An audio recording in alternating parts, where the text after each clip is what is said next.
When looking for your favorite tools and supplies for your next flooring job, we have the absolute best place to shop online. Head on over to shagtools.com, the pro's choice for everything from cutters, adhesives, knee pads, shower systems, and more. Shag Tools carries all the premium brands you know and trust. In stock with fast shipping to either you or your job site. And right now, our new customers are going to receive 10% off their initial purchase using the code HUDDLE10. That's right, HUDDLE10 at shagtools.com. Woo! Love it when we start with Shag Tools. Gets me all excited when we hear that music.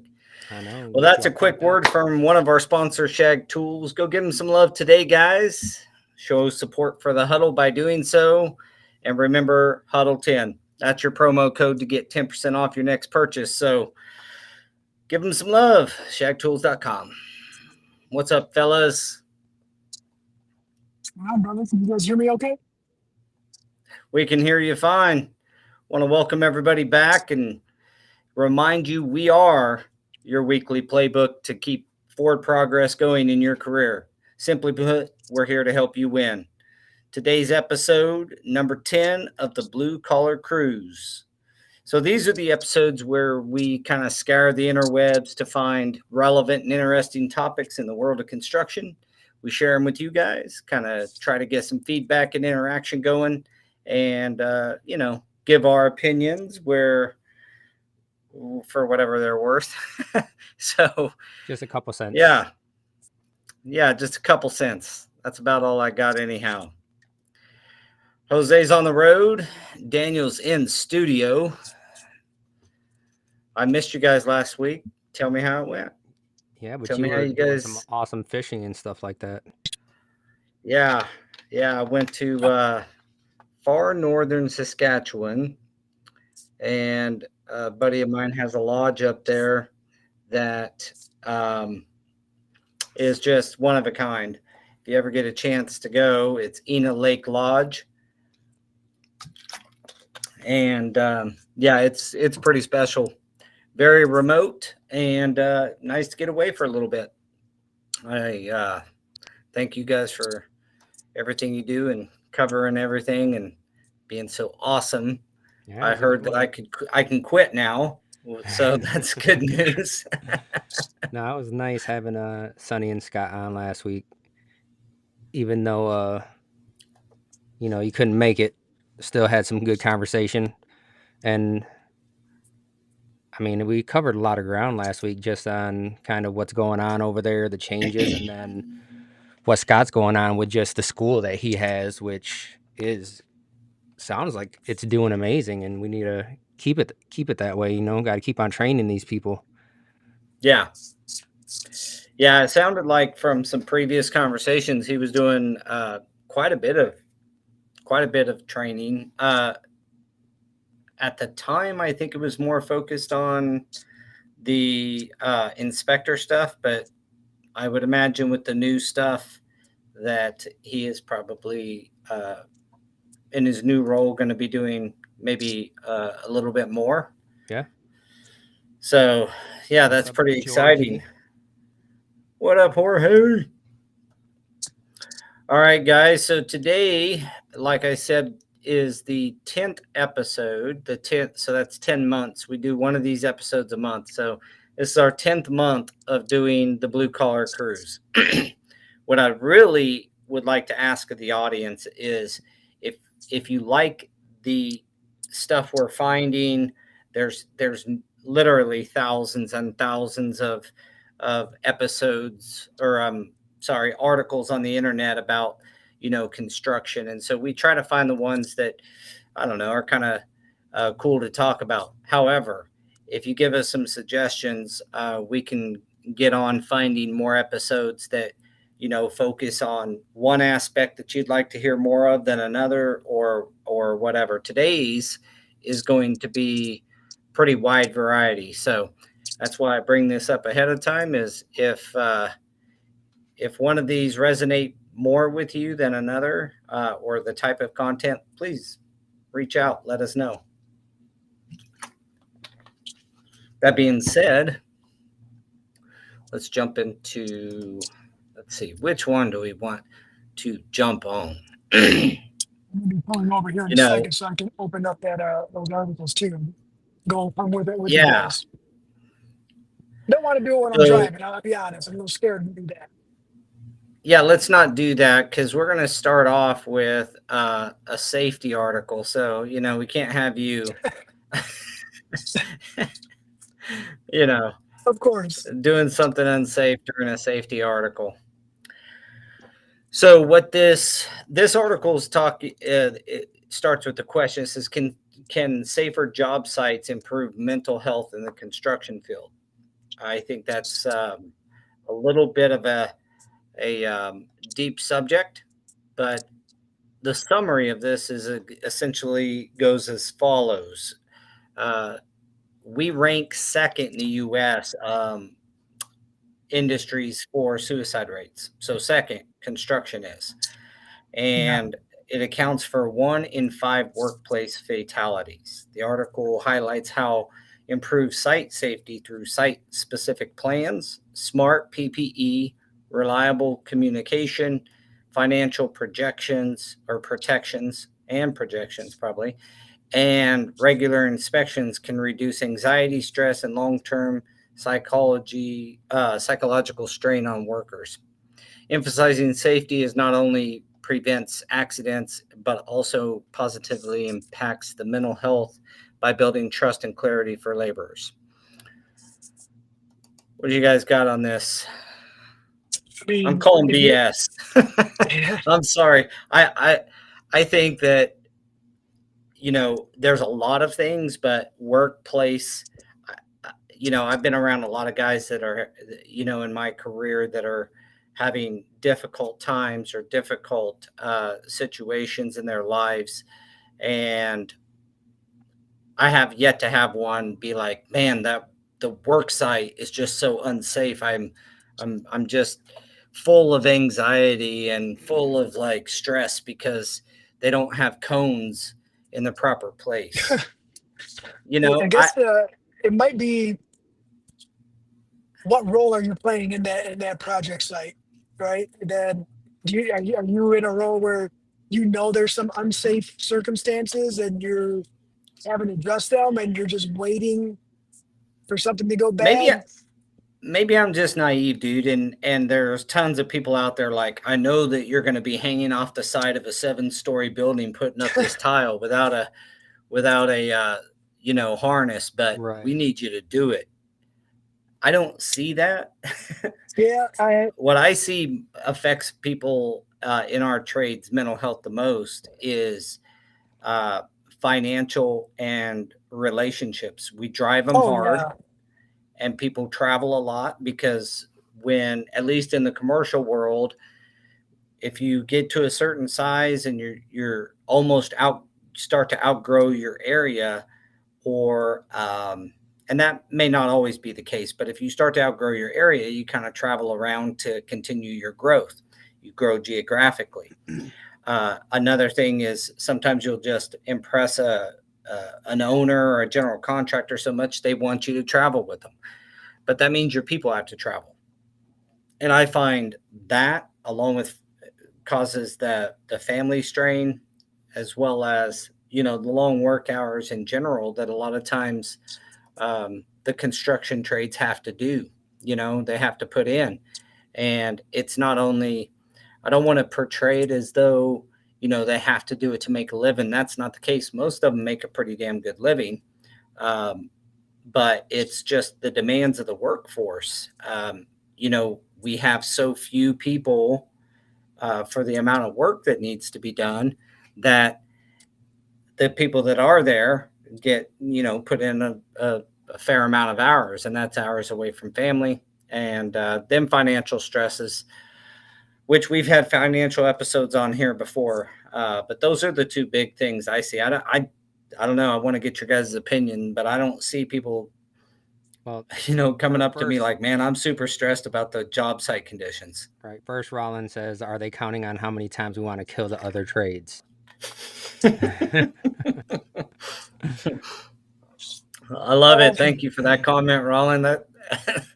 Yeah. Well, I think with the flooring or construction in general, right? It's that it's so much time because you always have to travel to the job site too. So it doesn't matter if you only work 8 hours that day. Sometimes you're 8 hours, but it's traveling there for an hour, working 8 hours, traveling back for an hour, and then that doesn't account for construction traffic and stuff like that, which is we live in Michigan. There's 2 seasons, it's winter and construction. So that's all you Yeah. get. Yeah, that's a good point. It's a good point. You may put in 8 hours, but you still got 10 hours away from the family. You're not going to a factory and going to the same place every day where you can move closer to your job and it make a difference. We got guys that work here that live 30 minutes away, and sometimes that's a massive blessing if there's a job over in that side Right. of the state. And sometimes it's a massive headache because it's closer to us, the home office, or even, out western Kansas or something. Yeah, that's a very good point. What about you said you live in Michigan, Daniel. What about 6 months of winter, the 6 months of summer, kind of where wanting to be at work longer days is seasonal. In the winter, people kind of don't care. Work longer hours, get more hours. In the summer, everybody wants to be outside. They have things they got to do. So the longer hours in the summer are hard to avoid, almost impossible. But I think the stress levels might be a little bit higher because less free time in the summer. And then maybe elevated stress levels in the winter because less Yeah, work. less work and you're trying to get as many hours in. And then in the summertime, you don't want to work because you want to be out enjoying it, but you can't because you have so much work on your hands. It's like, Yeah, it's like the perfect storm every year. Like work slows down and it's winter. Work Yeah, I speeds wonder. up and it's summer. And yeah, that's like the perfect storm every single year happening twice. I wonder if those statistics. I wonder what geographically where the majority of that is. Well, Is it in the warmer climate? Is it in the this just colder this just climate? puts construction ranking number 2 among all U.S. industries for suicide rates. Man, Yeah. I mean, So, and that could but be l- just speaking about the flooring industry in general, that could be kind of loosely put in there because um have seen a lot of addicts in the flooring industry, right? And are they talking like is an overdose a suicide?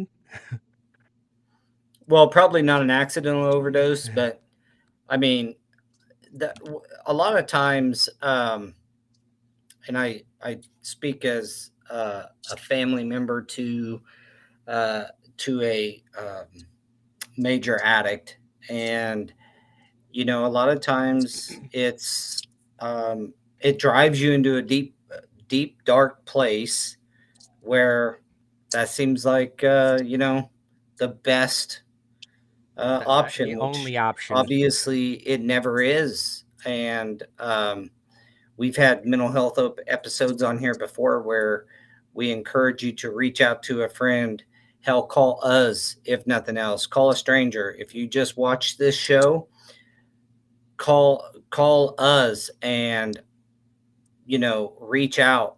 Um, message me on Facebook personally. I will call you back. Like it was a I few mean, episodes ago when I was talking about Simon Sinek when he was, said that a friend reached out and they didn't say, "Hey, I need to talk." It was, "Hey, what are you doing?" And then you just nothing, you just keep on going about it. And it's like, "Why didn't you reach out to me?" "Oh, I did." And then sure enough, they did. And it's like that's why they came up with the saying, all it takes is 8 minutes. So hey, you have 8 minutes yeah, and eight.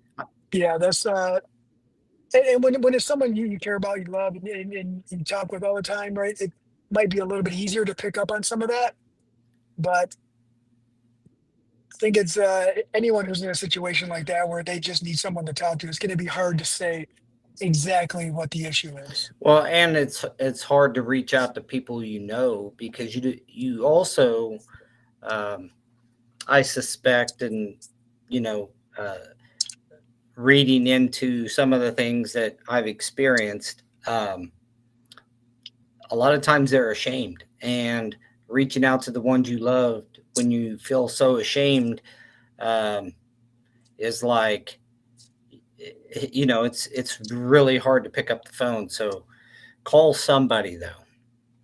Right. That's for Because sure. I in the guess flooring industry, we have huge egos, so you never want to show anyone that you're hurting, but sometimes that's the only way you're gonna get that help that you need. Yeah, vulnerability is tough and that might be part of it. I mean, most of us in the construction industry, we get our hands dirty, we get down and dirty, we're kind of rough and tumble kind of folks. And, having that persona around you and then picking up the phone and being vulnerable with someone is tough. There's a lot of help out there.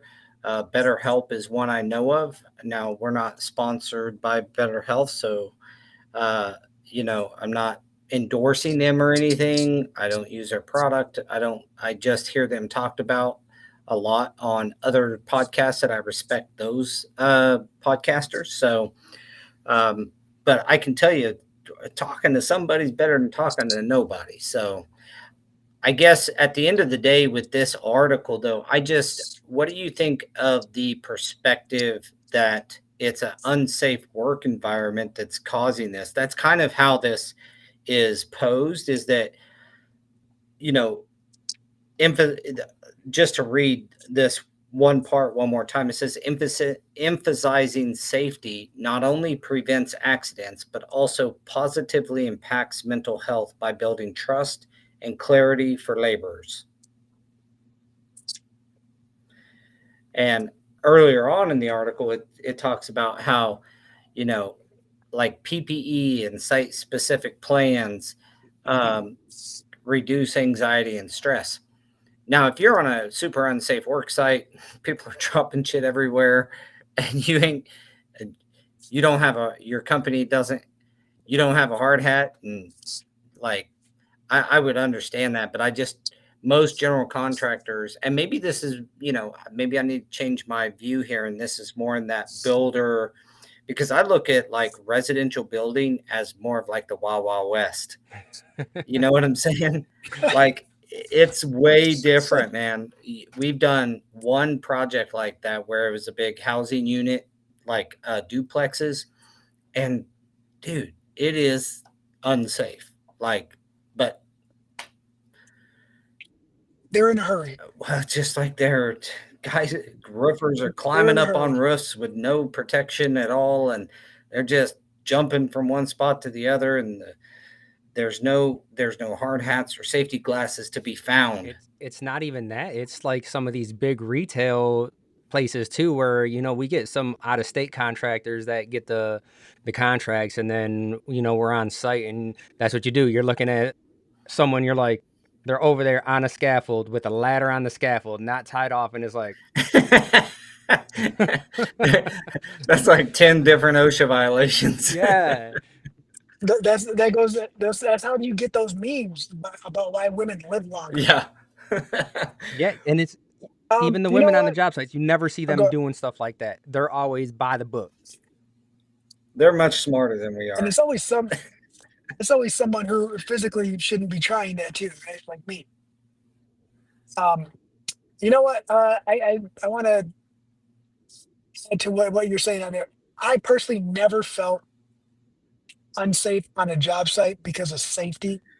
Anytime I've ever felt unsafe, it might have been uh, time of working, right? And that's about it. Maybe just unfamiliar with the area, not knowing really where I'm at. That's about it. But never anything with safety. Well, But maybe that's I've more. seen unsafe work practices or stuff that I'm like, whoa, but I've never gained anxiety that would lead to any Yeah, mental issues. No, But but maybe they're talking about in the younger generation too, because they're they're riddled kind of with anxiety, and it's like, again, not maybe talk to someone, because that just seems to me like you don't know how to handle your emotions, and then it just all builds up, and then with nowhere to go, you just kind of blow up. Yeah, if you're already predisposed to it. Yeah, Dave says only 10% of the commercial jobs I've ever done are ready when we arrive. Yeah, that's why we have to wear hard hats now. Back in the day, by the time we get to the job, there shouldn't be anything else going Anyone on. there. And why do we need hard hats and boots? And we used to fight it when I first installed, literally fight it. And, I guess we probably lost that fight long term, because now, all of our guys, hard hats, boots, safety glasses, the whole works, cut resistant gloves, which probably was always a good idea. Yeah. And Jorge says they're always behind and expect us to save the day. That's our mantra. Yeah. And when you get into flooring, you better expect it. I didn't expect it, and so I was ticked off quite a bit when that happens. Now I look at it like, how can we help our customer? Like, the GC doesn't want to be behind. He wants the electrician to have gotten done on time, so that the drywall, so he could get his inspections, so that then the drywaller can drywall, and the painter can paint, and the flooring guy can floor. Yeah. But there's a GC that we're working with right now. They're using this different kind of scheduling system where it's like, and they went over it with me, right? And they're like, this person is blocked off here, so they got an entire week here, and then it kind of goes, and they were like, and then you guys in this area will have, you're going to be all by yourselves in this area. And then I'm like, man, that sounds great. And then we get to the job site, and there's still electricians, and there's still plumbers, and they still have to put wall protection on. And it's like, your scheduling system ain't working. And that's we came where after you having wanted a us to. schedule, a pull plan. Have you ever done pull plans on jobs? No. So it's a kind of like a how do they say it? Agile planning. So they have this overall planning. I think, Jorge, you love retail residential, but overall planning schedule. And then they get all the trades that are in that week, and they literally say, okay, how many can you get this done in a week? And you're like, no, I can't. I need 9 days. And they're like, okay, plus 4 or plus 3, whatever. And they put that on there, and they start moving it around, and they have some flexibility in their schedule. Yeah. So it's not just like this drop dead date is what.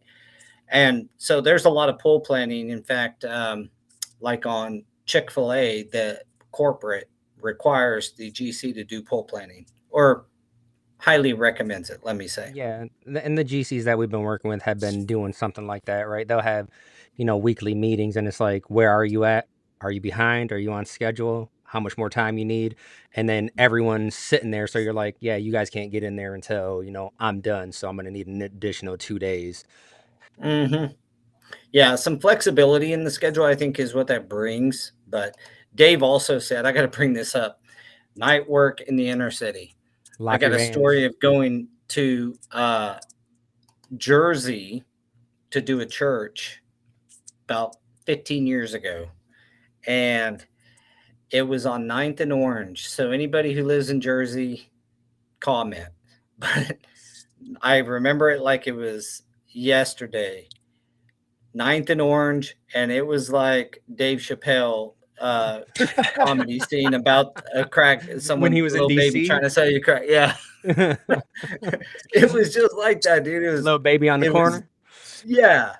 It was nighttime, and there was little kids out, and like this, it was just insane. So yeah, I got you, Dave. I would second that. I yelled out the window, but I locked the door. What you doing out there, baby?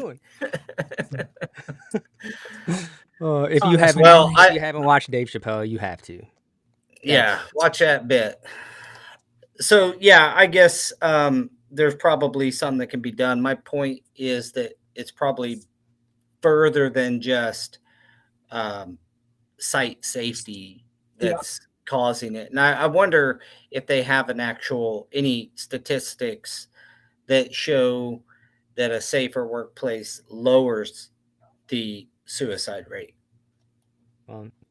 I didn't see anything in the article.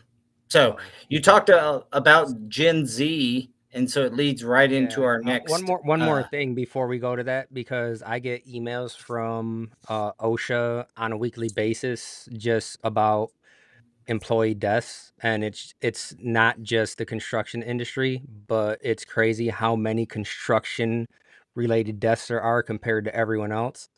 And in that article, it said, proper PPE, and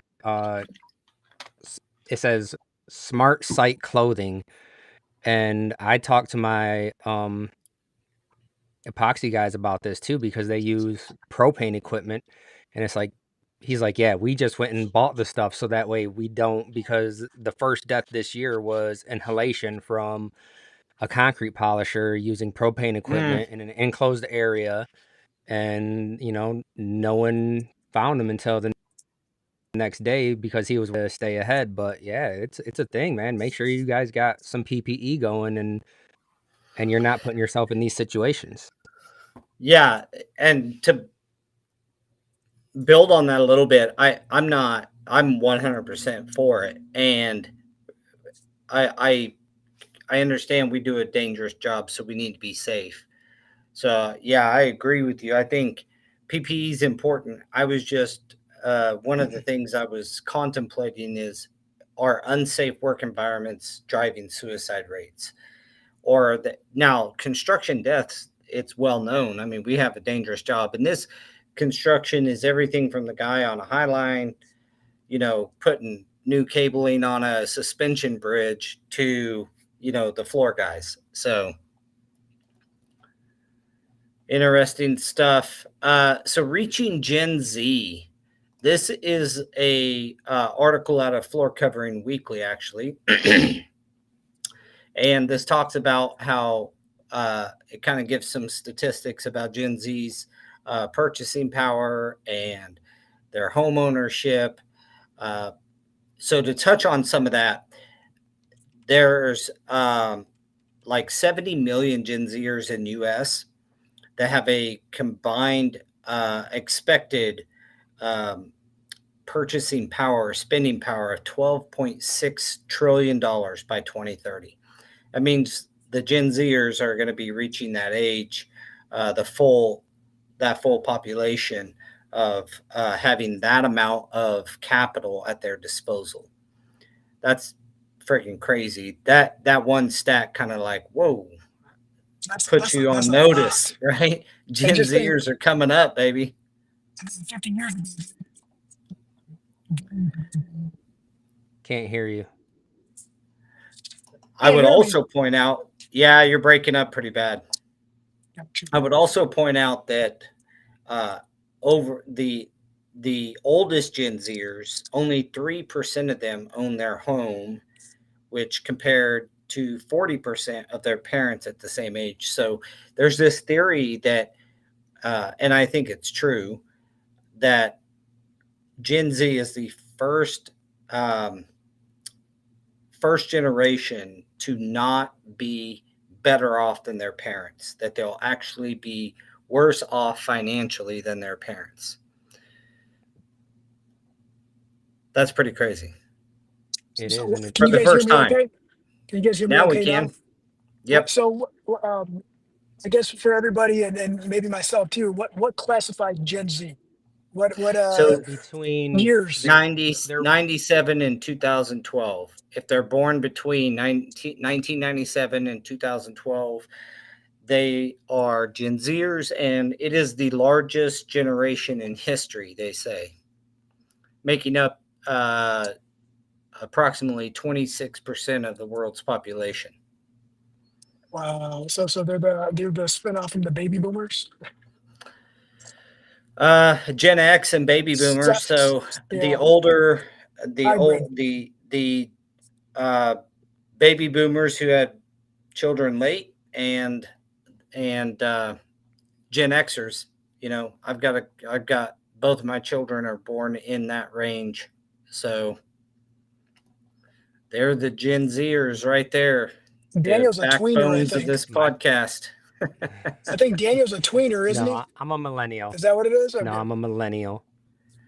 But my son is Gen Z, so according to this, because he was born in 2010, which I thought he was Gen Alpha. Gen Z. What? Yeah. He's on that. Well, on the brink right there. So this goes on to say that this talks about how Gen Z's, that generation, shop. And it says that they are the kind of the first true digitally native, generation.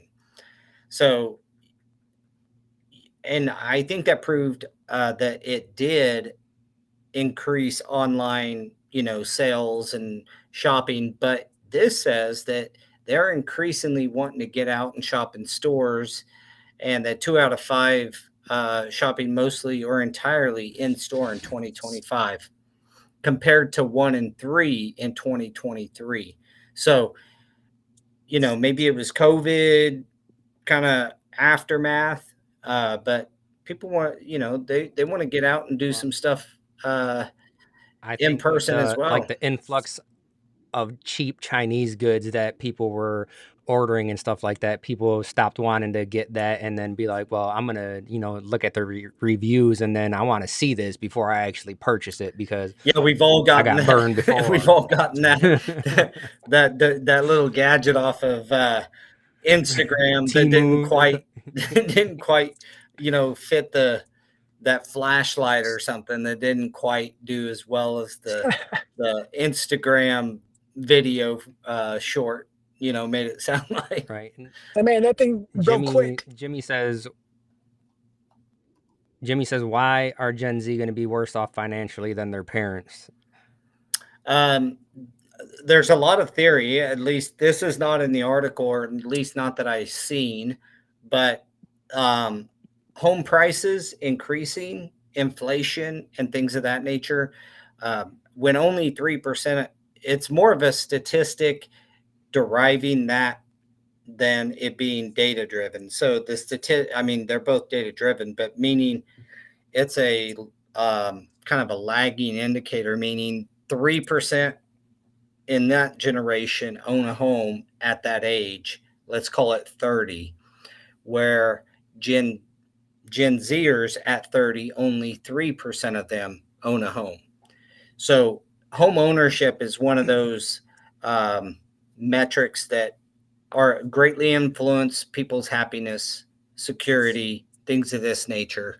And so much lower home ownership. They don't have access to the same capital that their parents did, and the ability for capital risk. The risk is different, so they can't. If you think back to my dad's age, getting a home loan was like not that big of a deal, and in today's world, getting a home loan is a big deal. Everything is tracked and monitored. Where back in those days, if you didn't pay your rent on time, it wasn't put on your credit rating. Well, now it is. And so like all these little things, plus a lot of people would call it, what do they call that? Predatory lending. Where they get credit cards and things they really can't afford, and they drive up the cost, and then I think it's that whole ball of wax. Anything like them vehicle loans, where you see somebody post some stuff sometimes where they take a shot and it's like 50% percentage on the actual loan, and it's like, dude, you're gonna be paying this car off forever. Yeah, well, good point. Here's an interesting thing. So I just got back from fishing. I was in Canada, like very remote area, and I went with a buddy, and he brought his dad. This guy's works on old cars, and he starts talking about the prices, like really, our elders will do sometimes, talking about uh 39-cent gas and all these things. Well, then he starts Dude, talking about like um car ownership. Now I'm 49 years old and I can remember when gas was 79 cents. So like, same. gas costs, all the costs of living are significantly higher. But he talked about being able to buy a car for $3,500 in the 70s. Well, you fast forward, 45 Man, 50 years, and it's you can't buy a car today, a new car for less than 50. Well, you can buy some. I'd I say mean, you 30. can't buy 30,000. 30 yeah, 30 is probably a good the number. Kia, get a Kia, With the get a vast Kia. majority of the cars that you really want, because Well, his I mean, $2,500 example or $2,800 example was a Camaro, you know, yeah. a But even nice, thinking about a used car for a first car, because for, a teenager, even when I was in high school, it'd be like, all right, I'm going to go buy this car for $500, do a couple of things to it and drive it for a couple years. Now it's like, if you're not Yep. spending 5-10 grand, you're not getting a car that even runs. yeah. You can't get a Roller. You got to bicycle get a for roller. $500. I bought my first car for $500. That's funny, but you can't. I mean, that's what a good bicycle costs today. So it's like pretty nuts when you start thinking about it. And that's where I think, to kind of bring that full circle to Jimmy's question, I think that's where it's the main uh, uh, result of that study, or the main like opinion, that Gen Zers are not I uh, wonder. as financially successful as their parents. I wonder that dollar amount. I wonder how much of that is debt that is owed, right? Like, are they using, is some of that debt that is owed that is getting like put back into the system somehow? And how much of that is because of the education system as far as them being in trouble? Uh, Well, I think it just means like their buying power altogether. That means their credit worthiness and all that. It's everything. That's how much yeah, they're looking at spending. And Ashlyn is on here too. She says that Gen Z is the first generation to not put societal timeline pressure on things like marriage, home ownership, and kids. Likely because all the reasons you name, but knocking things off pedestals because they aren't accessible.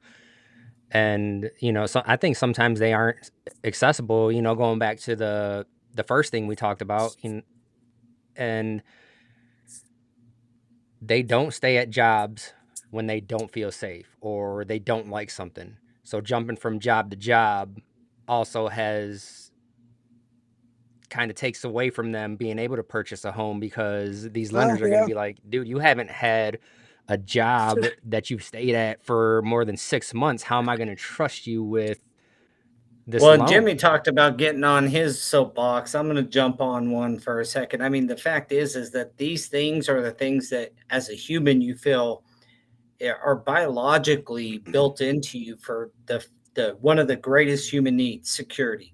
We all have this need for security in some level. Some of us have that as a higher need in our in our lives, and some it's a little lower. But security, well, when you don't own your home, when you go, you don't keep a job for more than 3 years, when those you don't that security is not there. That is part of what they say is driving the anxiety in that that generation. You don't have a home, you don't have the same job, you don't have a stable, secure system. And I think Ashton said that essentially, I'm paraphrasing they've knocked those things like marriage and kids and home ownership off the pedestal because it's not accessible. Um, well, that doesn't mean they don't want it, and it also doesn't mean that they wouldn't be mentally better off with those things. So that's a deep rabbit hole of thought. But at the end of the day, I believe that you know that Gen Z is a very smart group as well, but I want to bring up that the pushing to college that we've talked about on this podcast before, and all of that major societal push to go to college, and you got to go to college. I almost forced my kids into college because I was like, yeah, you got to go to college. And neither one of them liked it. Neither one of them really liked college.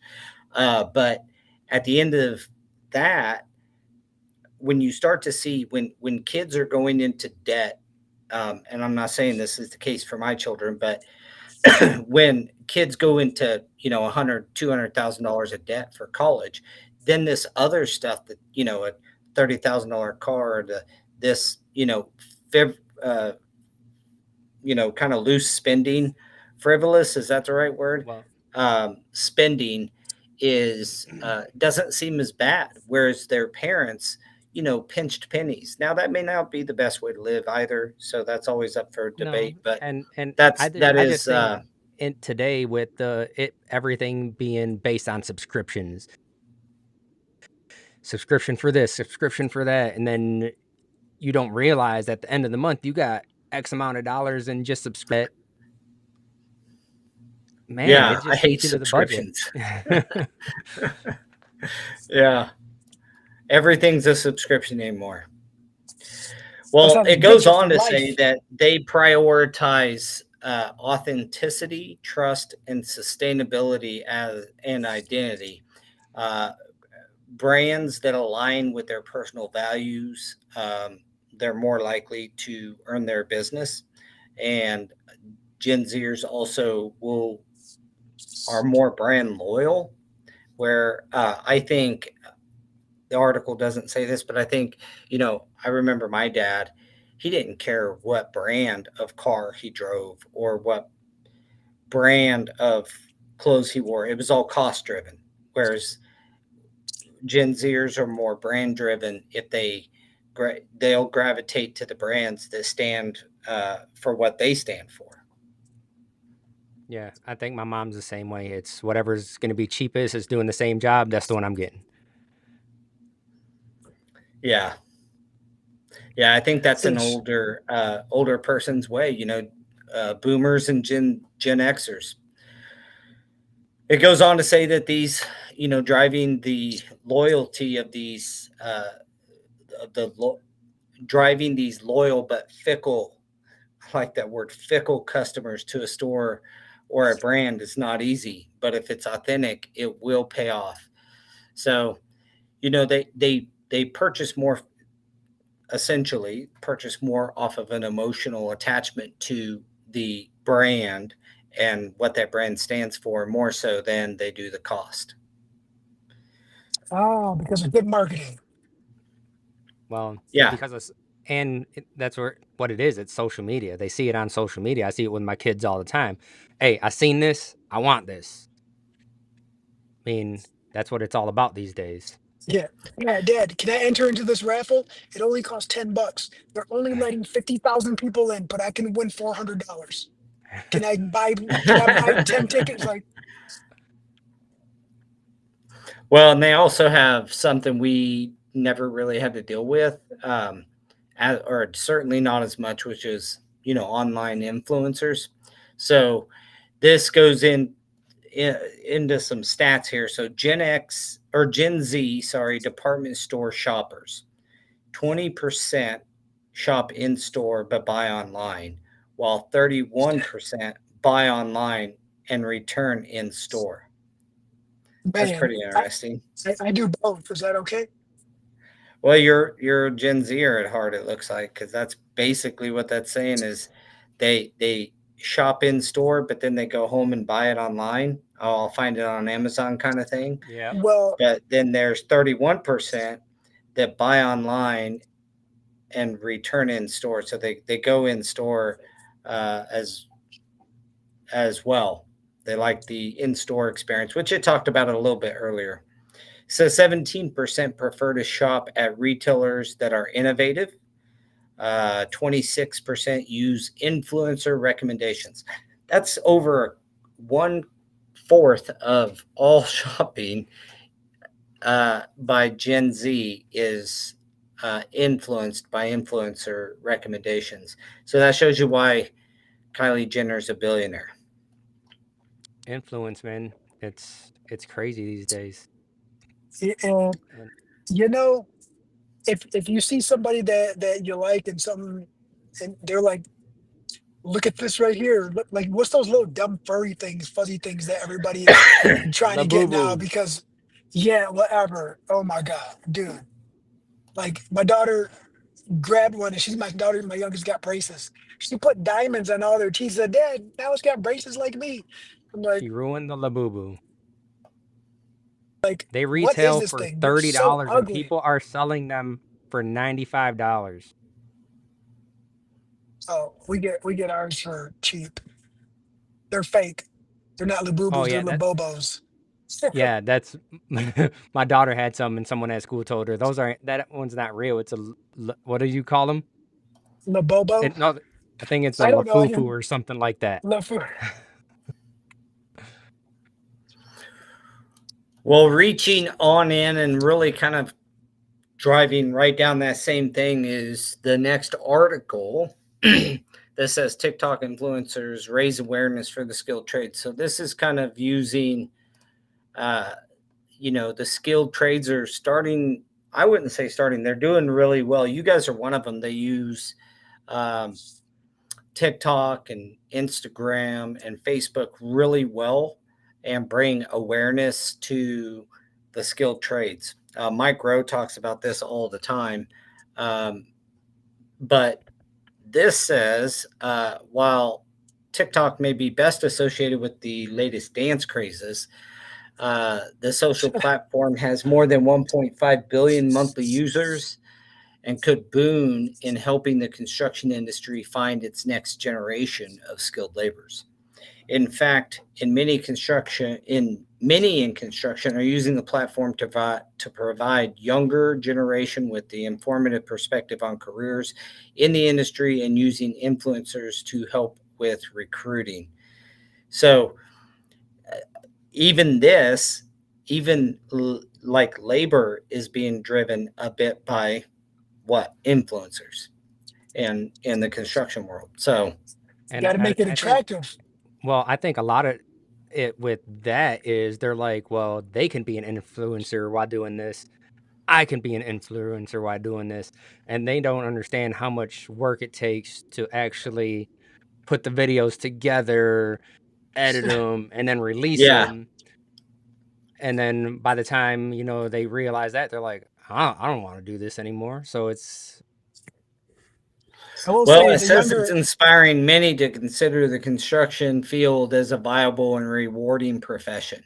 I think some of that does help by destigmatizing being in construction as you got to be it didn't used to be this way, but then it got this way where you were looked at like second class or something for being in the skilled trades.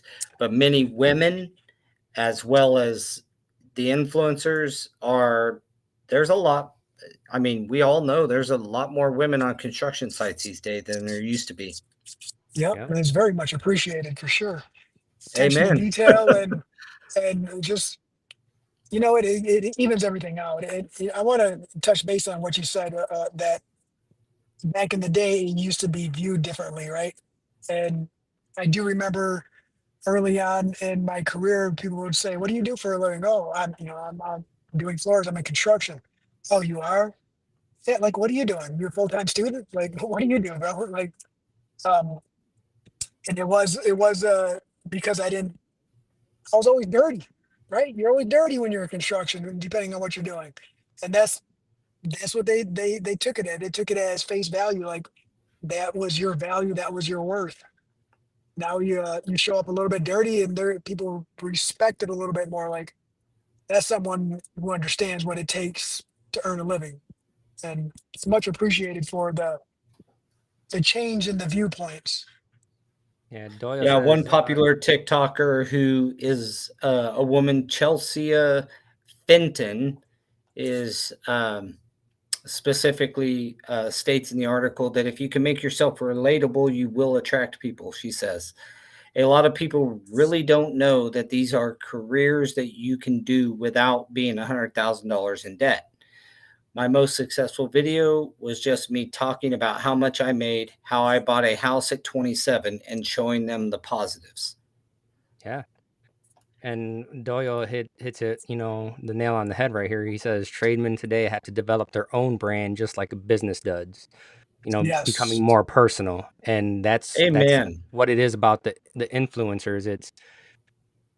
That's what you have to That's do. You worth have to build your another own brand. that's Pop it worth up again. another show. That is maybe one of the better comments I've ever seen on the Yep. Huddle. That is Yep. a great piece of advice for everybody. Doyle, thank you for that comment. You are your brand. Like a lot of personal development people have been teaching this for maybe close to a decade now, but it talks about when you are providing a service, you are the brand. You are your brand. And I can't stress that enough. That is a great comment. It is too. And that goes back to when I was working before we started Preferred Flooring. The owner of the company had said something, "Well, whenever you're out on a project, you represent my company." I was like, "You're absolutely correct. I do represent your company, but I also represent myself. And you have to put trust in me because I'm not willing to put myself at risk um, to lose all of the respect in the industry that I've already earned. And I'll do a good job for you, man. I promise. I promise I will. It's my name is on the line as well." Yeah. Well, That's that those who personal have brand. that type of thing, that Yeah. type of integrity, you're going to help your company and you're going to be close to indispensable if you want to be. Sounds like Doyle has been through a CFI class. Well, I know the CFI pushes that very frequent in their trainings that, branding yourself and learning how to leverage. It's one of the things we do over at Go Carrera / Trade Tap. Soon it's just going to be Trade Tap. Comes up into this month. But you are your brand. The more you stand out and the more you get to be paid, the better you're going to be compensated for your stuff. So you got to be, I like this one too. Oh, Oops, sorry, we I popped it up clicked at it the off same there. time. You got to be real with yourself. Find out who you really are, then develop your brand. Then become relatable to all different aspects of people. Good stuff. All right, we are coming close to the end already. I want to get one more topic that I'm going to skip this one and go here to Ice cream truck.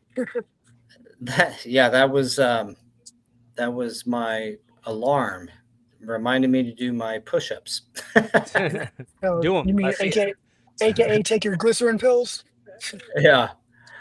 So this article is talking about in the UK, they injected $600 million into construction training. This comes from floorinsight.com, and they talk about in this whole thing that the the spring ahead of today's spring statement, it says the chancellor has announced she is injecting $600 million into construction training. That is incredible. And shout out to our fellow podcasters over in the UK, Cockrell, sorry. Cockrell and Co. I mean, they have a podcast. We've been on theirs and they've been on ours. But $600 million getting injected into your specific economy of training in the flooring world, that should make like the trainers here in America like completely jealous. How in the world is the UK able to do that? And then we're over here struggling, I think, Trying to find any funds we can. like They any want funds we their can to economy put to together different flourish. trainings. What's their economy Well, it coming says together? Well, they're going to have a housing boom, or at least they expect it. And it says one person says in here, it's encouraging to see the government recognizing the importance of the skilled trades in delivering the UK's housing ambitions. The construction industry has been facing significant challenges due to ongoing skill shortages, which have impacted the speed and scale at which projects can be delivered. An investment of this scale into the construction training and recruitment is not just a step in the right direction, but also a long-term commitment to the future of the industry.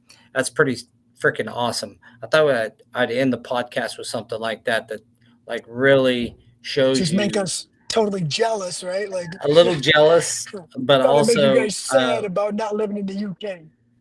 pretty freaking cool that That is awesome. somebody's doing something. Maybe we can go over and talk to our friends and see if they want to come over to the US a little while, help us get some floors. They call it fitting over there, so a carpet fitter or a tile fitter. Yeah, fitter They of have the year, better not terminology. installer of the year. Yeah, They have way little better different terminology over there terminology. than we have here. It's just different. I like it.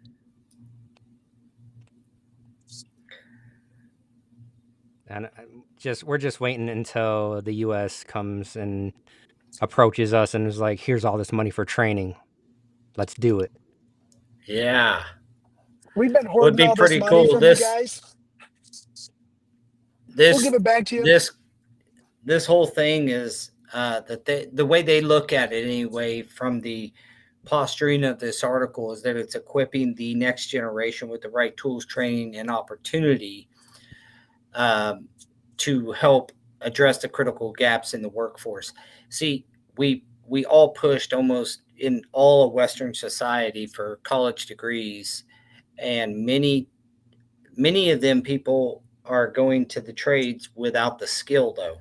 And so that's one of the gaps they're trying to fill is new workforce people going in. And I've heard you say it plenty of times, Daniel, we don't necessarily have just a labor shortage. It's a qualified labor shortage. Yes. The talent pool. Yeah. All right. Well, I hope everybody enjoyed this episode of The Huddle, featuring Shag Tools as our sponsor and, going on the cruise across the interwebs with some interesting construction topics. If you have any suggestions, please reach out to us. And it's huddle.forwardprogress, right? Forward at thehuddle.team. I always screw that up. Sorry, guys. Forward progress at thehuddle.team. There it is. I was going to read it if it was just pop it up and be like, just right here, just click on this QR code. Hey, can you pop that up? Send us an email at forwardprogress at thehuddle.team so that we, we have people that there's multiples of us that are looking at articles on articles on articles and would love to bring the ones that interest you. We thought these were pretty interesting, pretty cool. Dave says, would be cool. Our government would only do it if someone in the government could profit from it. Well, I venture to say there's something going on in the UK that we could copy. So right. I would hope that would maybe just filter over here a little bit. Jimmy, thanks for all you do for the industry, man. And back at you, Jimmy. Thank you, sir. Doyle's comment right here, he's been in there for 40 years doing everything that he does. His brand is servicing people, but he backs it up with education. And, you get to put a face to the trade. And he just says confidence and faith in what you do. And that's what people need. You need that confidence. And don't, like he was saying, before you'd tell people I'm a flooring installer and they'd look at you a certain way. But if you have that confidence, it doesn't matter what you do. It's like, I install floors, man. That's what I do for a living. Yeah. Hey, man. Well, thanks everybody for joining us today. Thanks, Jorge. Thanks everybody for your comments. Like and subscribe to our YouTube channel, please, as well as follow us on Facebook and Instagram, all the social media sites. You can catch this podcast later on YouTube. You can also catch it at many of the podcast sites. I know that we're on Spotify Apple. Spotify and Apple are the two biggest ones. I mean, if you're not using those platforms, then YouTube. Maybe switch it. I don't know. I think Google also has podcasting that I believe you could catch it on there as well. So, and they just switched a bunch of stuff with that within the last year, where it used to be like its own platform, and now it's mixed in with YouTube. So, like when we release a podcast, it gets released in video form, and then when we put it on the other platforms, it gets audio only. It's weird. I don't know what they did. Well, you guys keep joining us every Tuesday at 3:00. We certainly appreciate it. And we will catch you guys next week. Thank you, everyone. Joey wants to see the Gladden boys on. Phil was on a few weeks ago. Yeah, let's do it. Let's do it again. Get both of them on. All right, guys. Take it easy. All right. See you guys. Have a good one.